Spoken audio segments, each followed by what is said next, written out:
예, 오늘의 증시 브리핑 시작하겠습니다. 5일 빠지고 이틀 올라가고 이런 모습 나왔는데 사실 지표만 놓고 보면 올라가기 쉽지 않은 구조였죠. 미국의 10년물 국채 금리 비롯해서 금리가 계속 올라가는 그런 형태를 보이면서 10년물이 3.11%까지 올라갔고 국제유가도 계속 올라가고 있거든요. 그러니까 장중에 95달러 넘어갔다가 뭐 종가로는 95달러 밑으로 내려가긴 했지만 어쨌든 유가도 올라가고 인플레이션 부담을 또 키울 수 있는 거죠. 그리고 미국의 내구재 수준은 전달 대비 똑같았고 그러니까 계속해서 증가되다가 똑같은 그 정도 수준으로 이제 후퇴를 했거든요. 그러니까 지표가 별로 안 좋았어요. 여기에다가 미국의 금리 인상 확률, 9월 금리 인상 확률은 0.75 확률이 60%, 0.50 확률이 40%. 그러니까 지표만 보면 되게 부담스러운데 투자자들은 이런 지표를 본 게 아니라 파월 의장이 그렇게까지 세게 말하진 않을 것 같다. 그러니까 이런 쪽에 이제 무게를 두면서 그동안의 하락이 너무 과도했다. 그렇게까지 세게 말할 사람이 아닌데. 그러니까 이런 어떤 정서가 나오면서 이제 시장이 반등할 수 있는 그런 기회를 만들었고 또 하나는 이제 안전판. 그러니까 미국의 이제 테슬라가 오늘 뭐 강보합 정도로 끝나긴 했지만 투자자들이 생각하는 건 그거죠. 그러니까 이전에 테슬라가 주식 분할하고 나서 좀 빠졌다가 되게 무섭게 올라갔던 사례가 있잖아요. 그래서 테슬라가 이번에도 또 올라갈 거다. 지금 결과적으로 한 300달러 정도로 내려가는 거기 때문에 그러면 상대적으로 싸 보이고 과거 사례를 봤더니 주식 분할한 종목의 주가 상승이 지수를 압도했다. 이게 이제 3개월 뒤, 6개월 뒤, 12개월 뒤인데 지수 상승보다 주식 분할한 기업의 주가가 훨씬 더 많이 올라갔잖아요. 그러니까 이런 어떤 사례를 볼 때 테슬라가 올라갈 것이고 그렇게 된다라면 미증시는 계속해서 반등할 거야. 그러니까 이렇게 이제 기대감을 갖게 된 거죠. 그래서 파월 의장이 세게 말하진 않을 것 같아. 그러니까 매파적이긴 하지만 무서울 정도는 아닐 거야. 그다음에 테슬라가 올라갈 거야. 애플이 신규 아이폰 발표 앞두고서 주가가 나쁘진 않을 거야. 이런 어떤 정서가 시장에 작용을 했고요. 그다음에 이제 우리나라 금리 올렸잖아요. 이제 금리 올라가면서 미국하고 거의 이제 비슷한 수준이 됐는데 그러면서 이제 한국은행이 경제 전망을 내놨죠. 후퇴했습니다. 성장률 전망치는 하향을 했고, 그 다음에 이제 인플레이션 전망치는 높였거든요. 성장은 덜하고 물가는 높게 잡는다. 이거 분명히 악재가 될 수 있는 사안이고, 한국은행 총재 인터뷰도 되게 좀 세게 얘기한 편인데, 다만, 걱정했던 것보다는 좀 덜했다. 그러니까 이제 성장 전망치를 낮춘다 하더라도 어쨌든 내년도도 2%대는 유지가 된다라는 거고, 그리고 이제 인플레이션 목표치도 뭐 1%포인트 이상 높인 건 아니잖아요. 그래서 증권사들은 올해 금리는 한 두 번 정도 더 올려서 3%까지 올라갈 것 같은데 종착은 3.25. 그러니까 내년에 한 번 정도 더 올리는 걸로 금리 인상은 좀 마무리가 될 것 같다.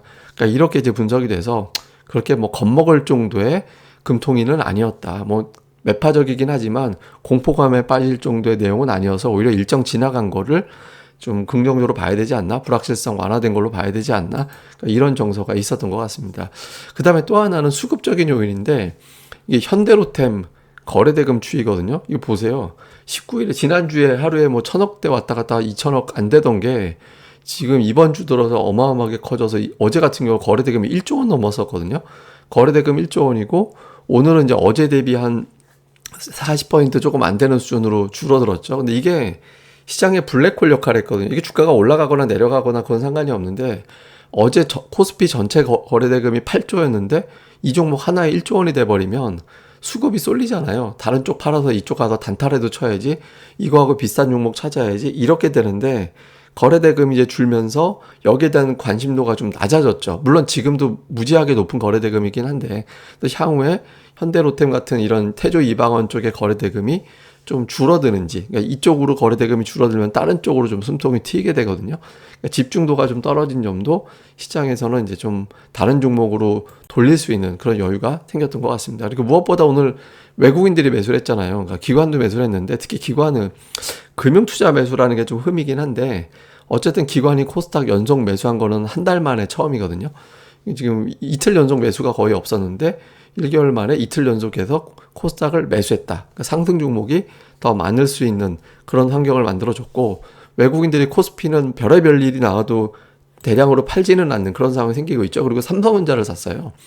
근데 삼성전자 사니까 또 하이닉스는 파는데 어쨌든 기존에 제가 계속 말씀드렸던 3대 전기전자, 자동차, 2차 전지. 근데 오늘 2차 전지가 조금 이제 빠지긴 했는데 어쨌든 기존에 매수하고 있던 이제 IT와 자동차를 그대로 이제 매수를 하는 그런 움직임이 나왔죠. 뭐 그 이하에 보면 뭐 건설주라든가 아니면 이제 뭐 통신주 이런 것들이 들어가고는 있는데 어쨌든 메인을 보니까 그다음에 코스닥 쪽에서는 엔터주, YG와 JYP가 여기 들어가 있는 게 특징이고 그 외에는 이제 IT 관련된 계열의 종목군들 예를 들어 뭐 주성 엔지니어링이라든가 유진테크라든가 동진 세미캠 이런 게 들어가고 통신 장비 좀 일부 들어가고 그래서 IT 부류의 종목군들이 조금 들어간 게 특징이었고요. 다음에 이제 기관 같은 경우는 업종 안에서 좀 골라서 들어가는 예, 뭐 특정 업종에 집중됐다 이런 거보다는 엔터주가 2개 들어간 거 이외에는 뭐 이렇게 업종에서 좀 골라 담는 예, 그런 형태를 좀 보인 게 기관의 어떤 특징이었던 것 같습니다. 그래서 이후에 좀 이슈를 보면 잭슨홀 미팅 파월의 발언은 저는 오히려 싱겁지 않을까? 이거는 자기들 좋은 대로 해석을 할 거고 그냥 파월의 발언 자체는 원론적인 이야기 할 가능성이 높거든요. 원론적인 얘기하는 게 낫죠, 지금은. 예, 너무 뭐 부드럽게 얘기하면 또 인플레이션 자극할 거고 세게 얘기하면 또 공포감을 자극할 거니까 원론적인 이야기로 지나갈 가능성이 좀 높아 보이는데 이걸 어떻게 해석하느냐가 중요할 것 같고 그다음에 이제 테슬라와 애플을 주목해 봐야 되는 게 두 종목이 시가총액 비중도 높은 데다가 단기적으로 일단 모멘텀이 있잖아요. 애플은 신제품, 테슬라는 주식 분할. 그러니까 이거에 대해서 좀 투자자들이 반응을 하면서 움직여질지 요걸 좀 주목해 볼 필요가 있죠. 그래서 테슬라, 애플이 뭐 꾸준하게 올라가지면 미증시 자체를 끌고 올라갈 수 있고 최근에 헤지 펀드들이 또 이 종목들을 매수했다라는 이야기가 있으니까 요거 좀 주목해 볼 필요가 있고요. 그다음에 이제 태조 이방원 랠리가 그동안 이어졌는데 외국인 투자자 오늘도 현대로템을 매수하긴 했거든요.